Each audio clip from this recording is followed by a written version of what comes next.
introduce y'all to my brother in a different way for the first time. This brother is brilliant. You know him from Hollywood, A-list actor. You know him from Empire. You know him from Pride.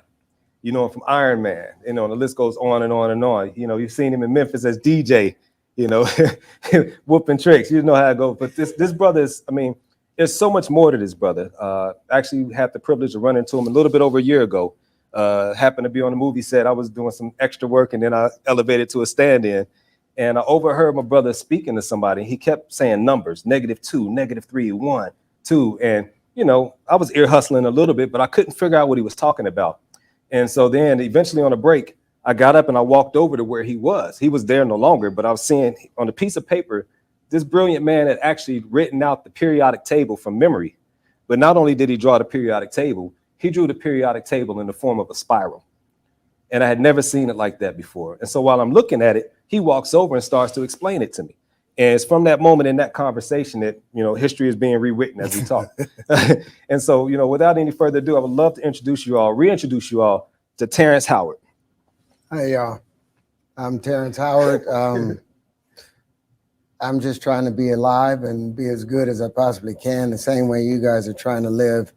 It's a rough world. And then when you meet individuals that you have a kindred spirit with, and the spirit that we shared, Jeff, was the spirit of truth, the curiosity of trying to figure out what matters more in the world and what was most important.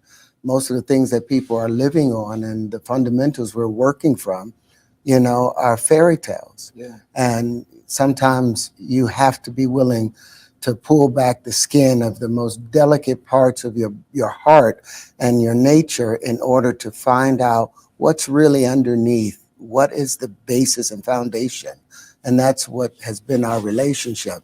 No matter what the cost, we still dig in and see where the truth lies. And that's what I love. Right on, brother. And this is a part of you that I know the rest of the world deserves to meet. When you came to Morgan State University, almost this time, it was a week ago, a week ago, the weekend of July 11, 2022.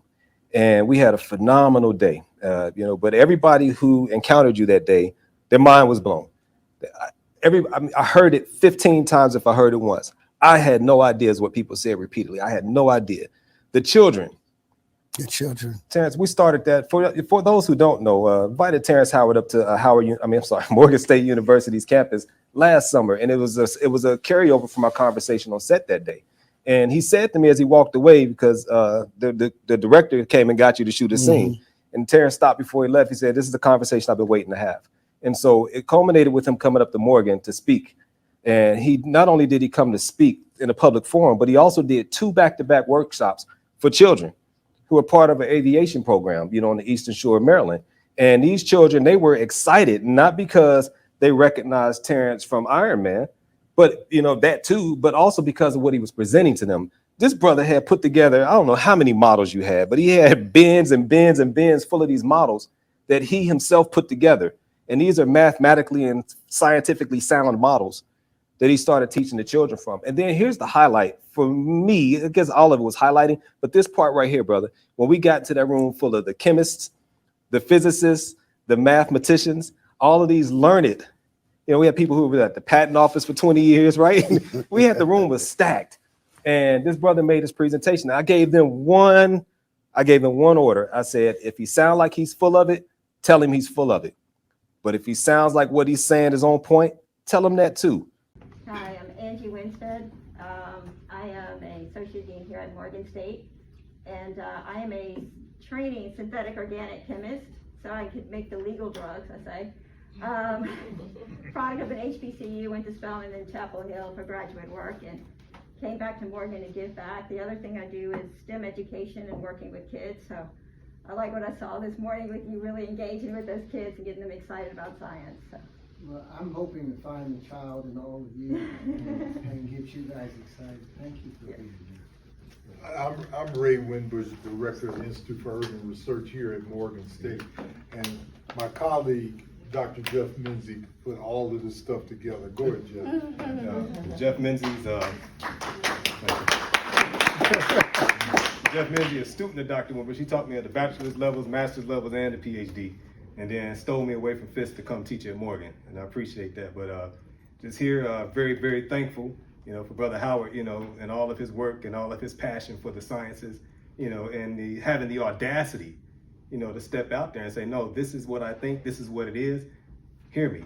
So I applaud you, brother. I mean, because I've been watching this every day for the past 2 months, and we're finally here, man.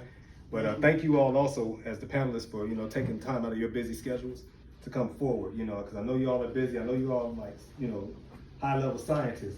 So I thank you all, for believing enough in the invitation to come hear the presentation and give us some really good, honest feedback. And say it loudly, whichever one you're saying. By the end of that day, everybody's mind was blown, and they said this brother was on to it.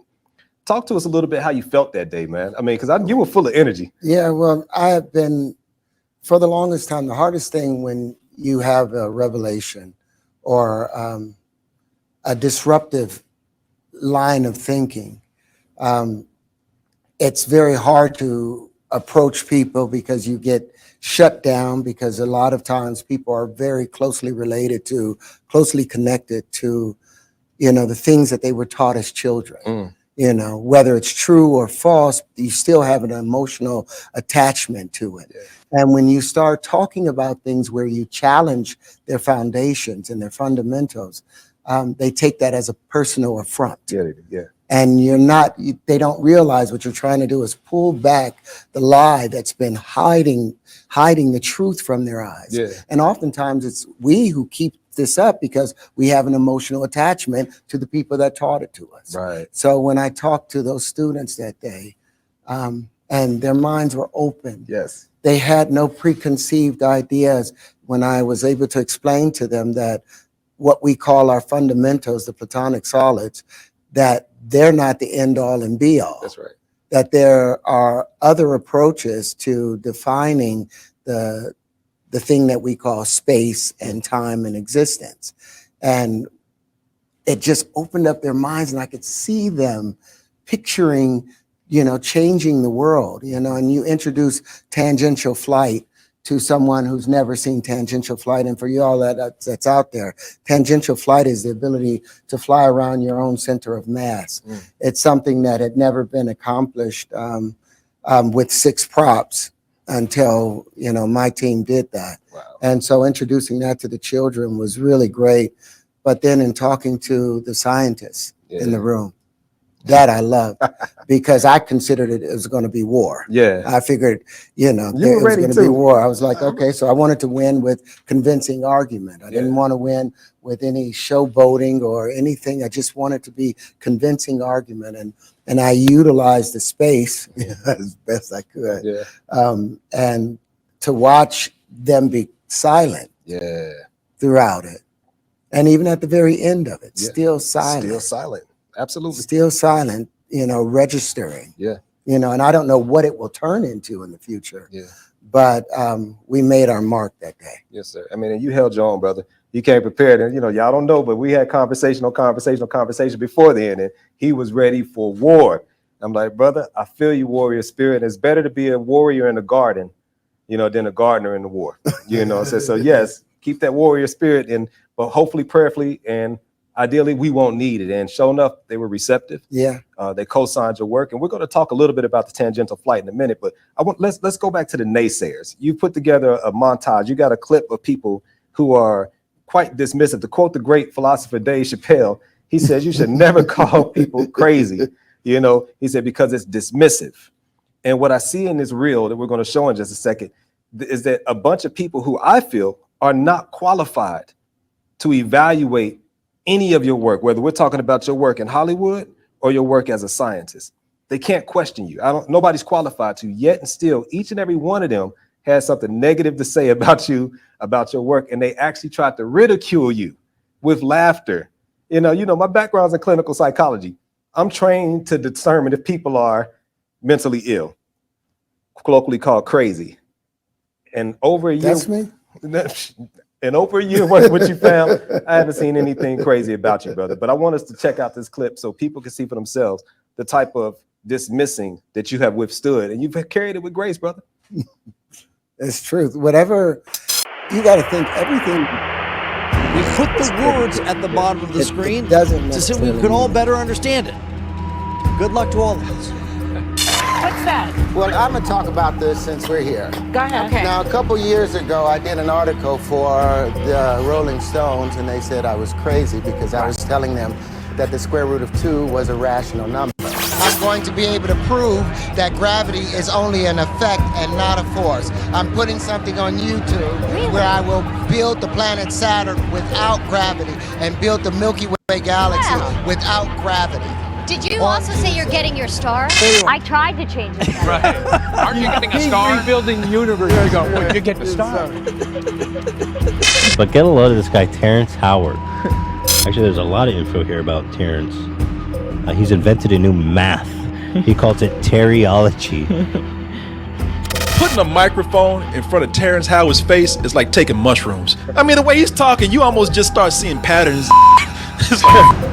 Does 1 times 1 equal 2? We can never get to 2 if 1 times 1 equals 1. You once told me that I was in another dimension. I think you're in another dimension. I have to look up his reasoning because it was absolutely crazy. I'm sure it makes plenty sense. Terrence Howard has a history of being just totally logical. Yeah.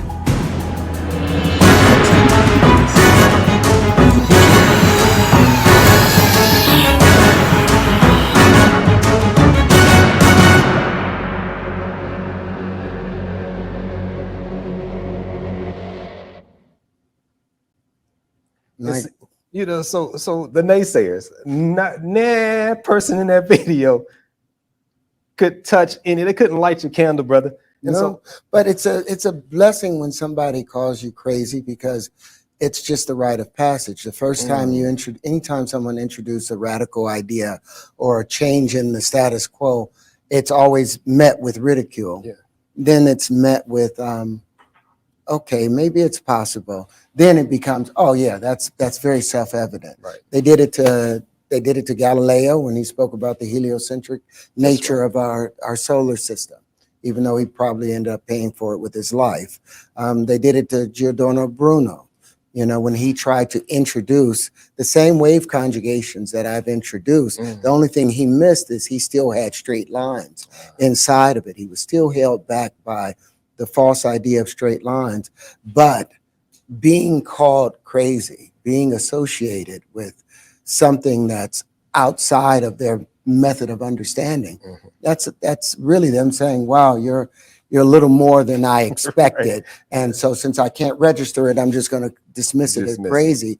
But I understand that that's part of this walk. Gotcha. I didn't think that coming here and stepping outside of the box, the biggest mistake I made was I tried to use my platform as an actor to share this message. And they didn't want me to be an individual. They wanted me to be the character that they had paid for me to be. Yeah. And I'm like, no, that's not my walk. I came here, you know, this platform is great as an actor, but it's a platform for me to do more on. I consider being an actor like an emotional whore. I've told you that before. Yes. You're an emotional prostitute. You think that they like you for what you're doing, but you're trading all of your personal memories. You're trading all of your hopes and dreams. Your body doesn't know that it's not real. Your body is going through all of this stuff, and the producers, they don't care about you and what you're doing. They don't care what you've gone through. Even Screen Actors Guild doesn't have for actors mental health care. Wow. You have to pay for your own mental health care, you know, if you have a personality conflict, you know, as a result of all the characters you've played. And what happens when you really go deep into a character, you lose yourself because you try and put your clothes back on and that character walks off with your life.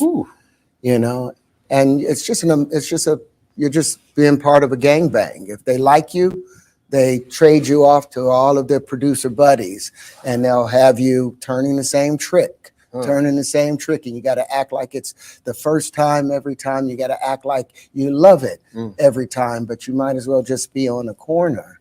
So I didn't want to stay on that platform just as an actor, even though as a child, I thought I wanted to become an actor because my mother loved my little brother and she wanted him to be an actor. Okay. And I thought if I became an actor, I would get her affection. Love, yeah. And when she was passing, she told me that, Terry, I always knew you were going to be fine. The reason I had to put so much time into Antonio is because he had asthma and his father wasn't so close to him and all of these things. And that meant a whole lot to me.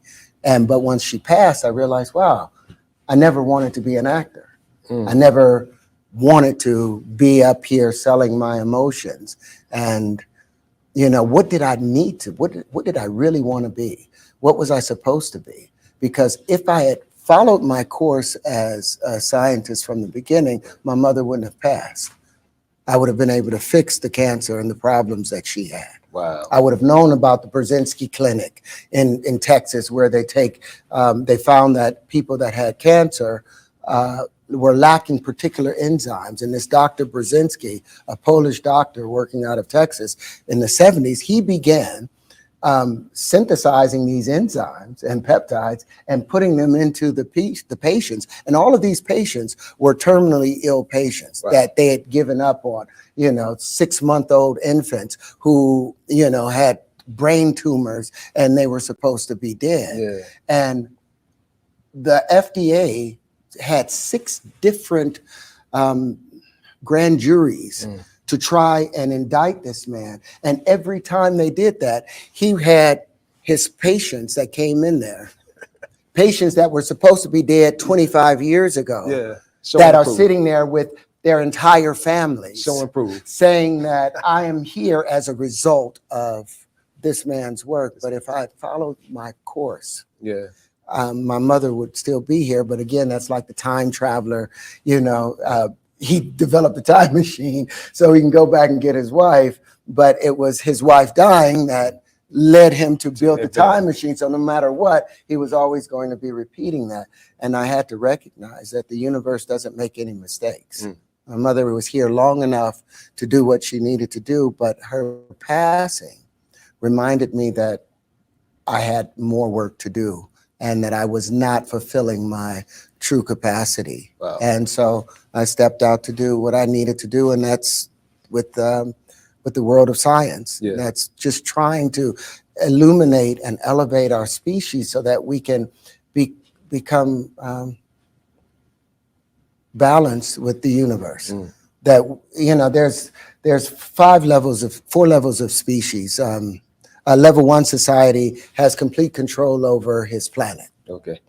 And the resources, and are able to balance with it. A level 2 society would have complete control over their sun and the solar system.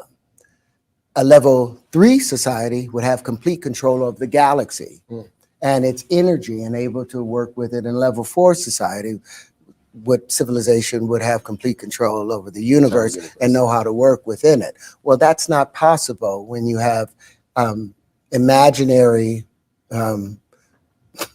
straight lines in a world, in the universe, where if all energy in the universe is expressed in motion, and all motion is expressed in waves, and all waves are curved. So it's like, where did they get the straight lines to make the platonic solids? If every action in the universe has an equal and opposite reaction, which we know it does, and therefore the greater the action, the greater the reaction, the greater the reaction, the greater the resistance, the greater the resistance, the greater the curvature. Therefore, everything has curvature. So where did they get the straight lines to make the platonic solids? Let me jump back. Just give me a second on this one, brother. You said a lot. We've covered a lot of ground in a little bit of time, and I'm just like, we ain't got but an hour? You know what I mean? And we've covered a lot of ground over the last 16 months or so, brother, but you covered more ground in that last statement. Let me go back for a second, if you don't mind. You were speaking about the emotionality of acting, right? And please forgive me if I'm bringing the conversation back to a place, but I think this is very important because a lot of people don't understand that part of the game. They don't understand what it costs, right? And I think y'all don't know, but he's guest lectured in my personality theories class. And my students, they loved what he brought because he brought the psychology of acting to the real world. And that's what we don't understand. We don't know how much it costs you all. We just know that it looks good We get excited when we see y'all walking down the street, you know what I mean? But that toll, and you said it, you know, playing different personalities, and you come back to try to put your clothes on, and the character done walked off with them. What do you do to maintain yourself in the midst of all of that? Well, for me, the thing that always brought me back is like I love languages.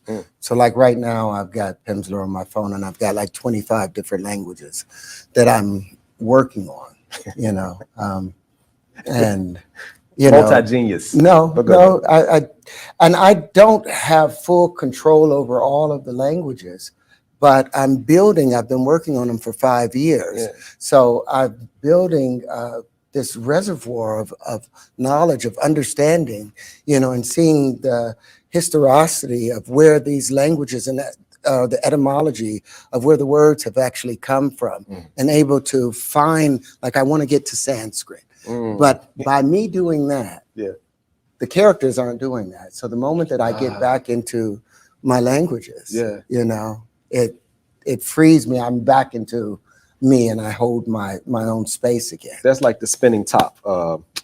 Blocking the name of that movie with from Inception. Inception, right? That's how you know. It's like I'm back on my languages. I'm back good. here. I'm back here. That's beautiful, fam. And I mean, you talk to me a little bit. I mean, almost every time I speak to you, your children are present. You know, and that's amazing to me. And people, again, this is an aspect of you people probably don't know and probably would never realize. But I constantly hear you giving game to your children, you know, playing games with your children, constantly in communication. And you told me one time that because I heard you were talking, you were telling one of your sons to write with both hands. Yeah. What's the method? What's the reason behind it? You know, I could get it as a psychologist, but talk to us. Well, when I was examining the human body, and you know, the digits are fingers. They have the same nerves that run into our teeth. The same exact nerves. Our teeth would be fingers. They're an example. That's why you don't go and let them take your teeth out to put somebody else's pretend smile on you. But also with the human mind, over 60% of our mind is geared towards our digits, our hands. So if you're only writing with one hand, you're losing half of your brain's potential. And if our legs behave the way our hands behave, where only one leg was dominant, then we would be crippled. And so I started writing when I was a teenager. I started writing backwards first I started writing with my left hand. Then I was like, why am I only writing in one direction? And what I found when I switched from a right hand to my left hand, that it was a different personality. It was a different kind of writing. It was like my brain had reversed itself. But then when I started writing backwards, it polarized. And so now when I started writing backwards with both hands, and now I had 4 people, because you know, you got your mom and your daddy in you, but now I'm like, I'm about to bring my grandparents into me because they're going to be, but as it's like if a child gets to sit in the front seat in the car, and he's so happy he's sitting in the front seat, and here I am looking out the window. Now all those other personalities in the back seat, they want to sit there too. And they're all looking for that opportunity. So when I approach something, you know, now I'm approaching it from 4 different perspectives. You know, and when I'm writing, if I want to change a character, change the perception of where I'm coming from, I change hands. And when I watch my children, they're so excited. They don't know that most people just write from, you know, left to right. They don't understand that because I make them write all their numbers forwards and backwards with both hands, and I do make them. I do make them. But the good side about it is, you know, my son Kieran, who's 8 years old, we could call him on the phone, and I can ask him, you know, what's the square root of 5? And he'll say 2.23, 60, 66, 7, 74, 94, 99, 79. You said he's 8? He's 8 years old. And then I'll ask him, what's the square root of that? And he'll say it's 1.4953487812212221. What's the square root of that? Okay, hold on. 1.222844, 544, 99. If I ask them what's pi, you know, 3.14159265, 8935, 793. What's the square root of that? 1.772. He will run it down so we can go through all of the numbers from 1 to 10, from 1 to 10, and he will do the square root, and then he will do the square root of that. Because I've challenged him with that. And when he gets it right, I'm like, okay, now let's go. Now we can go over to Knoxberry Farm. And he looks forward to it. And my 6-year-old, it's just starting to memorize the square root of 2 and getting that down. And I'm like, as harsh as this seems, when other people are, if somebody was watching, why are you gonna, my ex used to ask, why are you having him memorize these things when he don't know what they are? I was like, because it's teaching him to organize his brain. And when he has to write it backwards with his other hand, it makes him be in control of where he's going so he can predict. And no matter what, he's comfortable. No matter what the circumstance, he's comfortable. And I believe you're supposed to challenge your children and make them stronger. You know, if you fast for 4 days, DNA wakes up and other parts of you become alive. That's right. So all of these things is to build the next version, a better version of me. Wow. And see, and again, covered a whole lot of ground, and you know, forgive me if I'm going backwards in this, if I'm hustling backwards with this, but you know, when you talk about the different personalities, just a point is, so people see, I told y'all he was crazy. He said he got 4 personalities. See, it's just the Western model of personality that tells us that we have that personality is defined as a relatively stable set of traits and characteristics that go across your lifetime. My understanding from the African-centered worldview is that we've got multiple personalities and all of them are to be mastered. And they show up as our Orisha or the Neteru, if you're talking about Egyptian society, the Aposun, whatever it is, they show up in these different characters, right? That we sometimes call deities. And it's for you to be able to master the energy of all of them. So I'm a Capricorn, but that doesn't mean I shouldn't master the energy of a Gemini, a Libra, or Taurus. You feel me? So, and so that's what I'm saying, all that to say he ain't tripping, right? No. And then the other part of it is this though, brother. I mean, the people that's tripping are the ones that their left hand, you know, it doesn't have any function. That's all it. They can't control it. Right. Those are the ones that's tripping. And it's less because they're crippled and they don't recognize that. Like every child is born with synesthesia. What is synesthesia? Synesthesia is the ability to have more than one sense recognition for a particular object. Gotcha. Like, you know, when you see the color blue, do you hear the sound to it? Right. Dr. Van Sertima said this one time to me. You know, Dr. Van Sertima, he's from Guyana. He's a renowned historian. He said that when he was young, running through the jungles, he used to be able to hear the light. He said he could actually see he could hear like a snake moving in the bushes, but he couldn't like see it because it's pitch black, but he could see the light of it as well from the sound. Well, when we're born, everyone has that synesthesia, but our most advanced sense is our sense of taste. That's why children put things in their mouth, because they have an expectation of what this is going to taste like, what this shape feels like. But when we stop them from being able to do these things, that synesthesia dies according to atrophy. I was in the 3rd grade and I remember saying to the teacher, that's the prettiest sound of blue I have ever heard. And she said, the blue doesn't have a sound to it, doesn't have a sound to it. So then I kept arguing that it did have a sound to it. So they sent me to the remedial school. Wow, because you were from that point, because I had I heard the color of things. But that's what allowed me to pick up the periodic table, because I didn't see the periodic table as, you know, these elements that's always been here. I look at the periodic table and I see the rainbow, you know, and just so you guys understand, just so I give a better picture of it. If you look at hydrogen is yellow in that center. You go into the next octave, that hydrogen has now become carbon. It's also yellow. You go into the next octave, that carbon has become silicon. It's the centerpiece. It's a +4.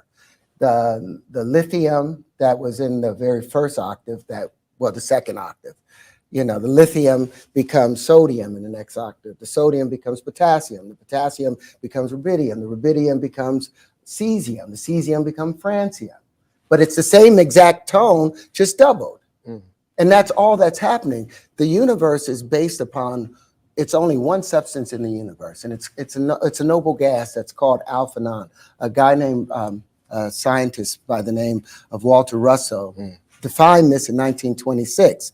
But that alphanon, that noble gas, wrapped itself around itself. So the very first wrap is alphanon. The second wrap is betanon. The third wrap is gammanon. Then the fourth wrap, helium. Then the next wrap around there, it's now neon. The next wrap after that, you've got argon. The next wrap after that, you've got krypton. So but these are the noble gases that's squeezing on each other. So all of the elements are just moments and conditions of pressure, different changes of pressure and motion conditions. And they're all just doubling. It's just the same tones. That rainbow shows you all of the elements. And so you can mix the elements the same way you mix colors. And they don't want you to know that, because then you will know, and this is going to make them angry. Like if they wanted to break hydrogen from oxygen, you know how they do that? They use electrolysis, or they use some chemical process that has a caustic effect. Do you know, instead of smashing the hydrogen and oxygen to make it break apart, you can tickle the oxygen? And you know what it's tickled by? What's oxygen's natural mate? It's beryllium.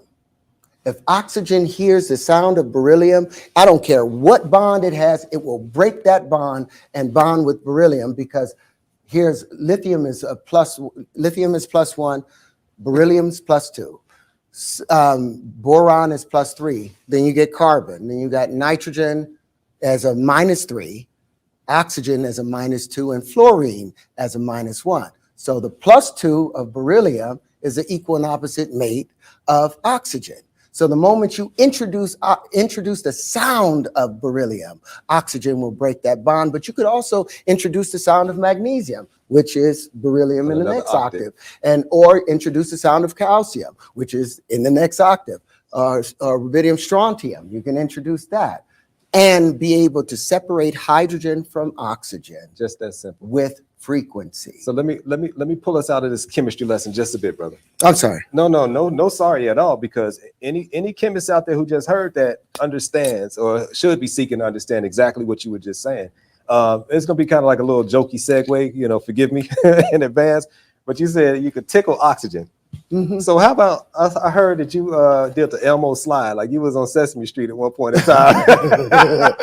Yes, I did. I danced. I talked with Elmo. Yeah, man. You taught the word incognito. Incognito. Yeah, right. Yeah, right. And that's what I was thinking about incognito. And I was wondering if you was gonna slip. I was watching that like, boy, you better not slip and say incognito, man, talking to Elmo.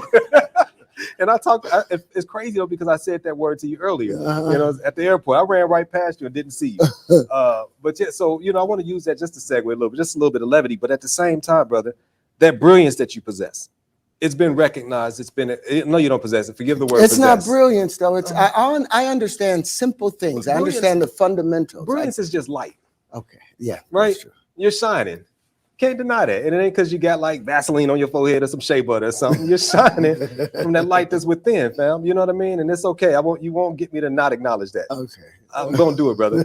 And because you deserve that. You know what I mean? And you said it to me the first day we met. You said, because people only see me as an actor. And it's time for that to change, because you have so much to offer this world. You're offering this world so much. And people often have to keep others in a box that makes them comfortable, that keeps them feeling okay with themselves. It's time to kick that open. And so I wanted to segue in acknowledging your work. Thank you. Your very first patent, brother.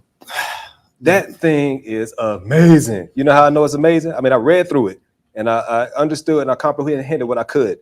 But at the same time, when you look at that cited by section on that, and it's like 23 different companies or organizations or whatever that have cited. All have $100 billion corporations $100 billion built off of my patent. If you go and look at their patents,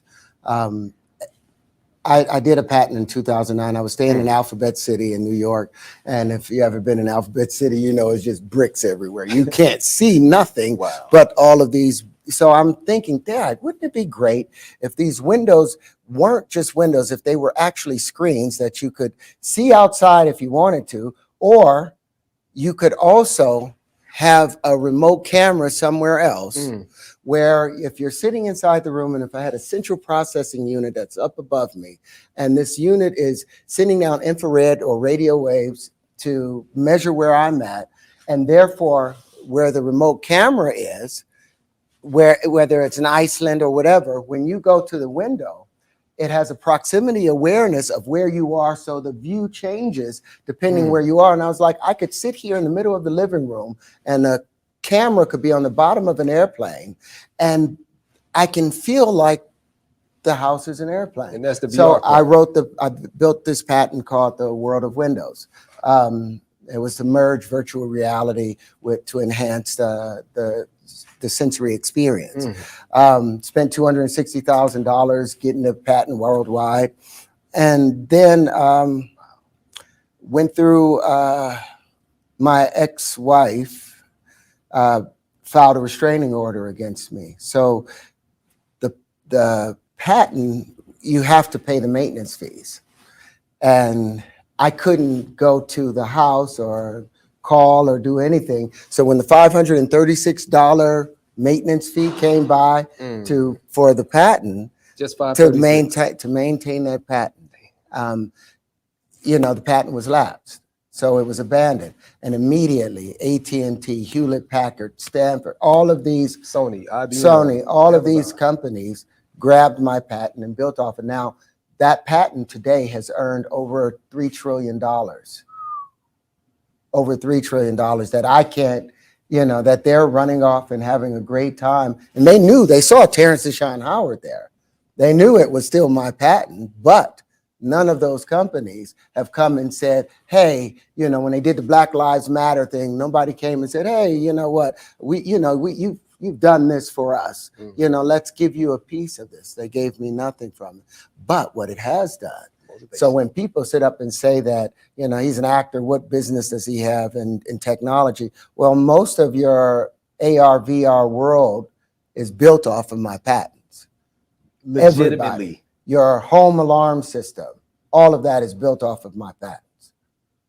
So it actually ended up being a blessing. So when I invented tangential flight with linchpin and unlimited bonding, now people can't sit up and say, oh, it's a crackpot, no, because none of those other people have patents that's made that much money. And it's still earning money. You know, the patent would still be viable until 2028, you know. But when I built a lot of the other work off of that patent. They didn't understand the parameters of it. They didn't understand how to truly utilize it. So now everything they built off of my patent, I have priority over their work. So I can take anything that they built off of my patent and use it because I have priority. So you have priority and understanding of it. And understanding. And that's something that they can't. I mean, they could take it, duplicate it, carbon copy it, manipulate it to the degree that they can, but they can't advance it. Yeah. I love That's like them having a ray gun and using it to hold flowers in it. They don't understand. Don't understand it. And it's probably better that they don't. No. And so now watch this though, brother. So I mean, so many places I want to go with that. Now we're going to show that. I don't know if we've shown the linchpin video just yet, but if not, hold on for 1 second for us. Because the other phenomenal part of the game is this. You have said on several occasions that you are interested in and desiring to benefit historically Black colleges and universities with your science and your technology. Yeah. Well, the good thing is the things that I've discovered and have covered in patents. These are the fundamentals that challenge the Platonic solids, that challenge the Heisenberg uncertainty principle and Schrodinger's cat and the Planck It challenges all of the science. Now, the truth is, because we have the patent and own the trademark for tangential flight, you cannot produce a tangential flight vehicle without coming and getting a license from us. You can't teach about linchpin or tangential flight at any university without coming and getting a license. I want Oxford, Cambridge, all the Ivy League schools to have to come to the historically Black colleges, bend the knee, kiss the ring, and pay homage if they want to participate in the future of aviation. I've discovered 4 supersymmetrical systems and patented it. The platonic solids are a thing called discrete symmetry. You have to align them in particular ways in order for them to work. They don't have supersymmetry. You can't put the octahedron, the dodecahedron, the icosahedron, and the tetrahedron or the hexahedron in a room without them and have them fit perfectly. But all of my supersymmetrical systems can work together, even though they define different aspects of pressure and motion conditions. So the good thing, they'll hold out as long as they can, but they'll be teaching obsolete things as soon as we start producing these at the historically Black colleges and universities. And we will be able to advance because nobody will be able to touch it unless they come and get a license and kiss the damn ring. Pucker up. I almost said a cuss word, pucker up. But that's legit. And I mean, y'all, please take this seriously because this is real. You know, we're not just up here reciting scripts and things of that nature. This is legit and verifiable. This is verifiable. And so, you know, so as you're talking, I had a flashback to when you were on the set. You were in the Caribbean somewhere, and it was still on the set of The Best Man. Was it Dominican Barbados? Republic. Okay, he was in the Dominican, DR. I tried to carry your bags, but you know they wouldn't let me on the plane. So this brother was in the DR shooting a movie, and my phone rings, and it's FaceTime audio. Turn the camera on, and this brother is in the Caribbean. He started opening up these drawers and pulling out these models that he's putting together in between scenes.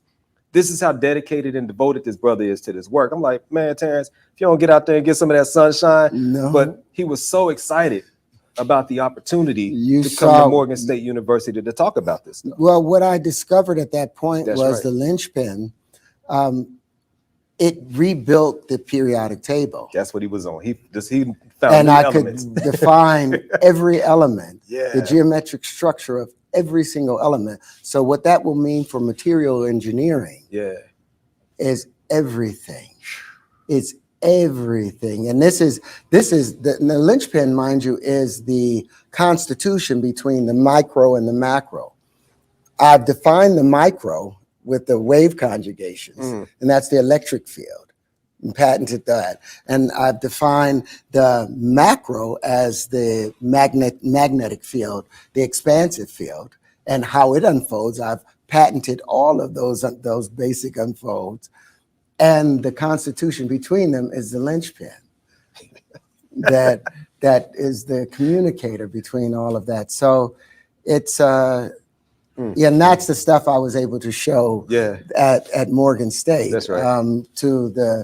To the chemists and the physicists that couldn't shoot it down. That's right. They couldn't shoot it down, and that was a good feeling. And after a point, I mean, from the beginning, the beautiful thing is that they came in good faith, and they came, you know, honestly as scientists and as researchers, asking questions and seeking. And some tried to poke and find a loophole, and they couldn't. And after that, they relaxed and turned into students. Relaxed and turned into students. I mean, brother. So when you were discovering all those different elements, also remember that because there are two ways. Matter of fact, on set that day. We were on set, and this brother, he just said, hold on, I'll be right back. He went over to this bookshelf, you know, and went to the top of the bookshelf and pulled down this little like lunch bag thing, opened it up, and it was a plastic container, and it had these two shapes. And at the time, I had no idea what these shapes were. They were linchpins, and they had little magnets on them. He said, hold on, let me explain. Okay, the linchpin to you guys, the basic structure of reality of what we see is based off of a thing called the tetrahedron. It's what happens when 4 bubbles meet. It's the highest pressure that can ever occur. It's the first moment of reality. It's the definition of hydrogen. It's the hydrogen proton. It's the proton. It's the beginning. It's the fractal.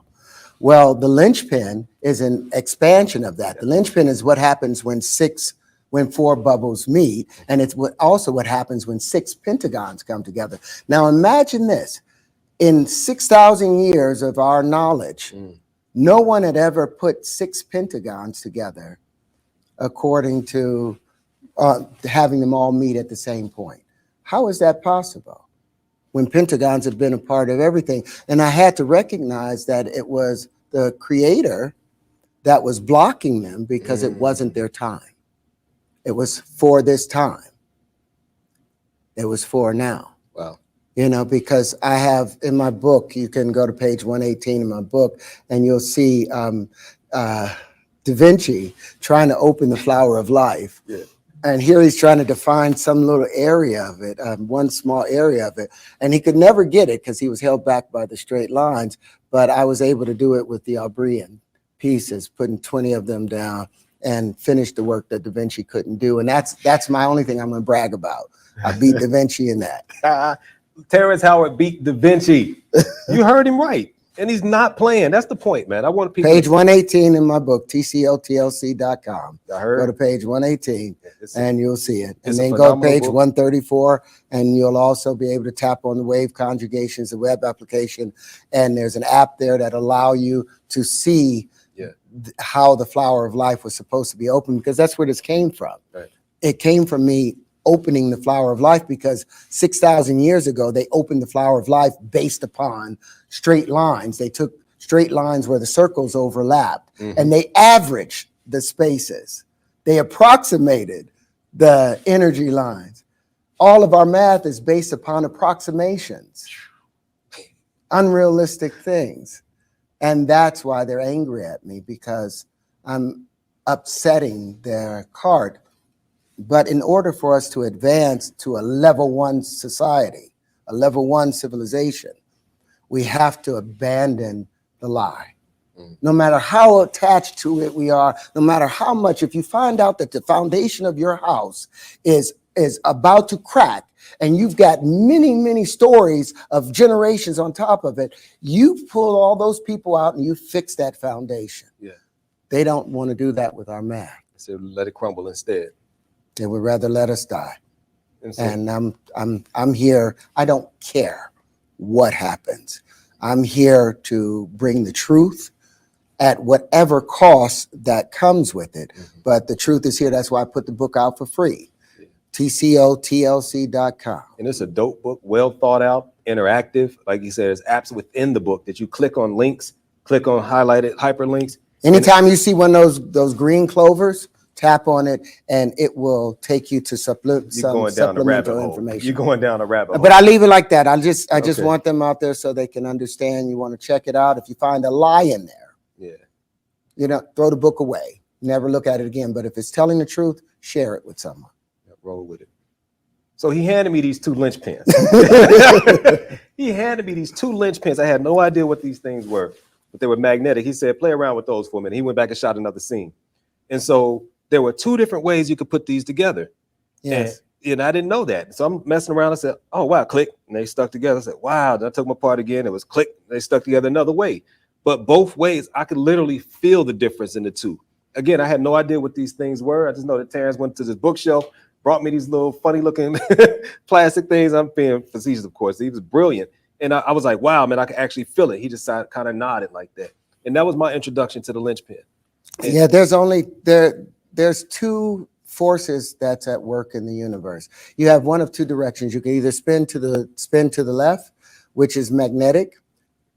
Magnetism seeks a lower pressure condition. It's always spinning out, seeking a lower pressure. It spins southwesterly.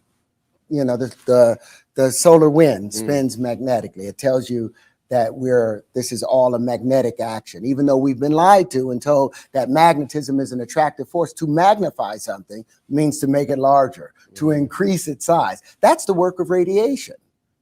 Electricity is the thing that draws 2 things together. It's the electricity between you and the curtain that draws the curtain to you, and you and your pants that draws the pants to your legs. The electricity shortens the distance, but electricity spins to the right.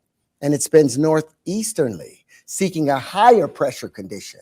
It's trying to get to the apex, whereas magnetism is spinning outward. So with the linchpins, you can either put them together where you collapse the dodecahedron in the center, where you create it's an electric bond, or you can expand and create the dodecahedron in the center, and you have a magnetic bond, because magnetism expands in the center and pushes out. So that's what you were doing, and you could feel the difference inside of it. And so, and with that, you said it's super symmetric. And going back to what you were saying about the platonic solids, like you could put a bunch of them in a room and you cannot just connect them willy-nilly. No. But with your shapes, you can.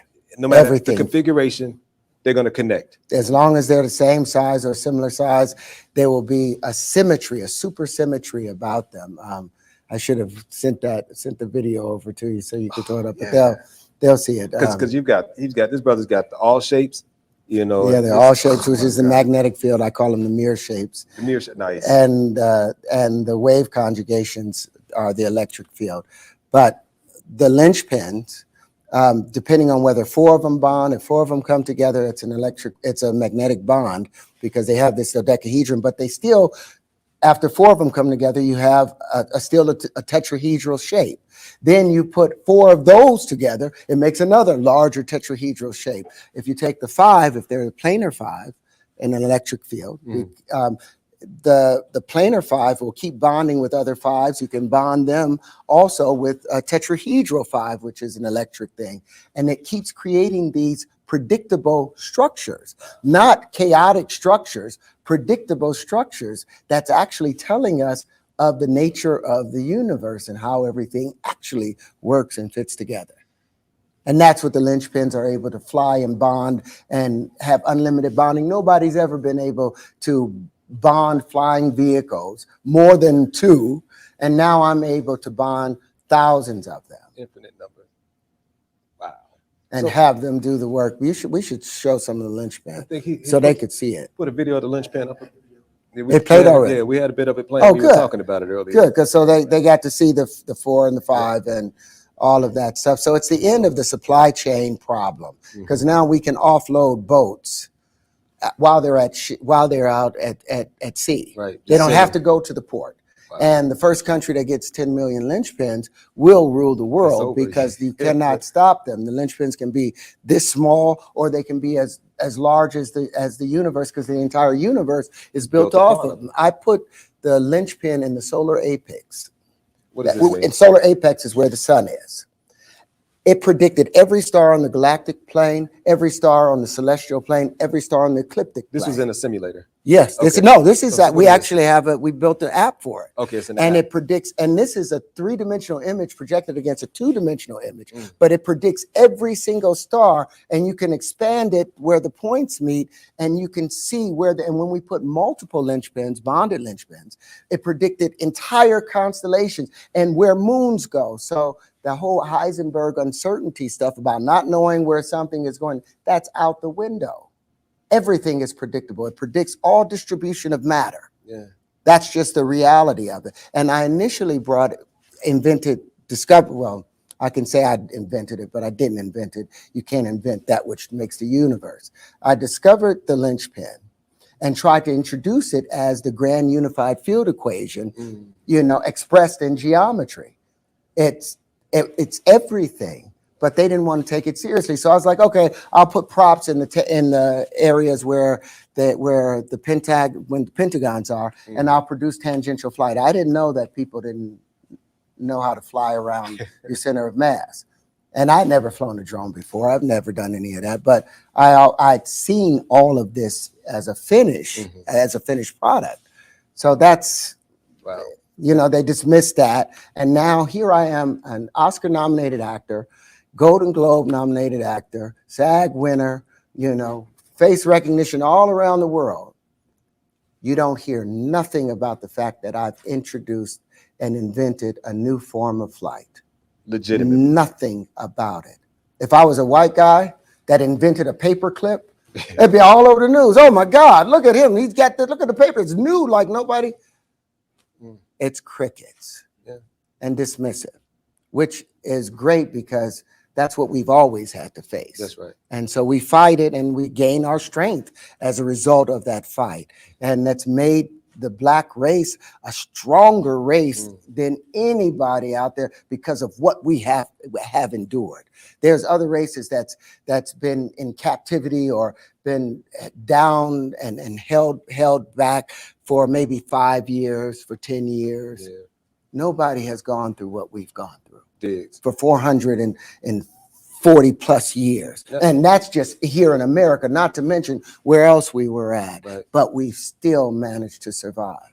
Perfect segue into, you've got a very interesting perspective and solution for the reparations question. Yes. Talk on that a little bit, bro, man. Well, here our ancestors, the descendants of slaves, built this country for 400 plus years. Never got a wage for it. We were kidnapped, murdered, breaking of the buck. They destroyed our nature. And for 400 years, we didn't get paid. So since they don't want to give us and don't have the money for reparations, then since our ancestors built this country and wasn't paid, then we should have the next 400 years without taxes. So we can now reinvest in our community. The Black community will now become an opportunity zone that other communities will invest in. And as a result, you'll have so much more innovation and the entire country will grow and the karma is paid off. Since you cannot give us the reparations that we deserve, that you've given everybody else, then don't give us taxes. We should be tax-free for over 400 years, any descendant of slaves. And then we're good. And we can build our community back. But that might be too simple of a solution. But if everybody out there starts talking about the reasonableness of that and demand it, we win. Then if they come and kill me for saying it, it doesn't matter because all of you are still carrying it forward. It's just a simple truth. Terrence, if you could snap your fingers and change anything you wanted to change, what would it be, brother?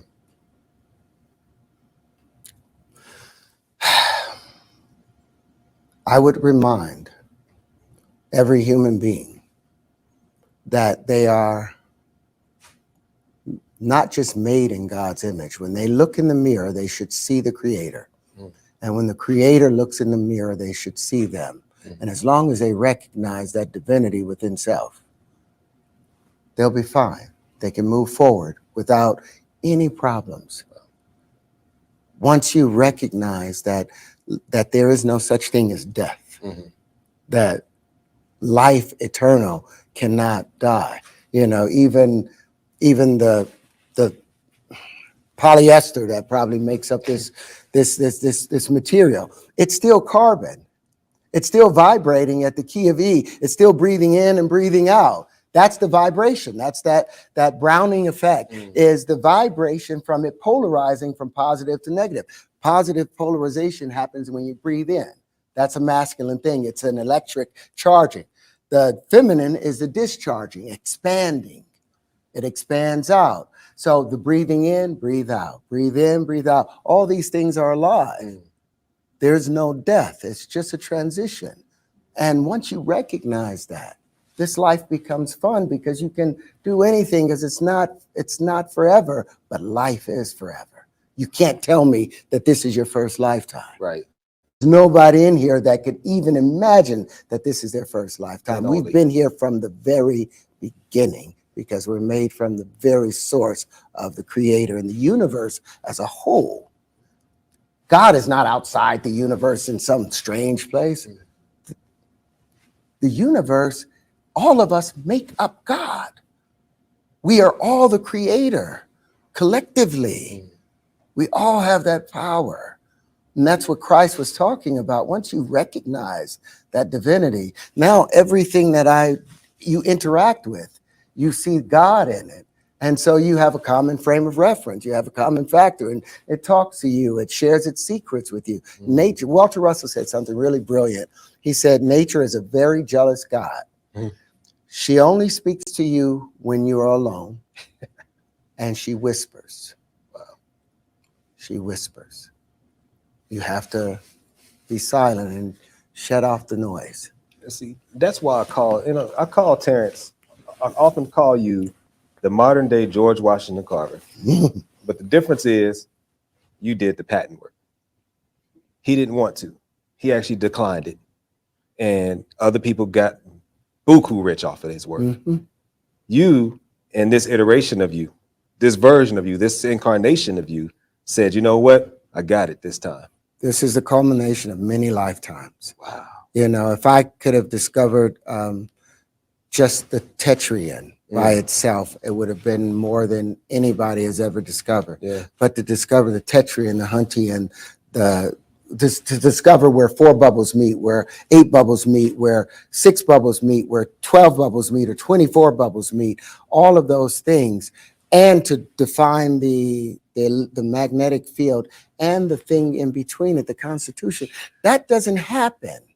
That doesn't happen. And I can't say I discovered it in that sense, because as a child, I would wake up inside my dream and there was this being that was there, and it would walk with me and I couldn't see its face. It had its hand on top of my head, and we were like going through this electrum, this river of electrum, and it said to me, you know, if you could have anything you want, what would it be? And I said, I want to know how everything works. And it opened up a door. And it was this mansion, and there was this crystalline flower, and it's just started handing me these shapes, at 6 years old, 5 years old. And from that moment, I could wake up in my dream, and I would wake up and I would go in that room. And you know what I found out that room is? What's that? It was the Library of Alexandria.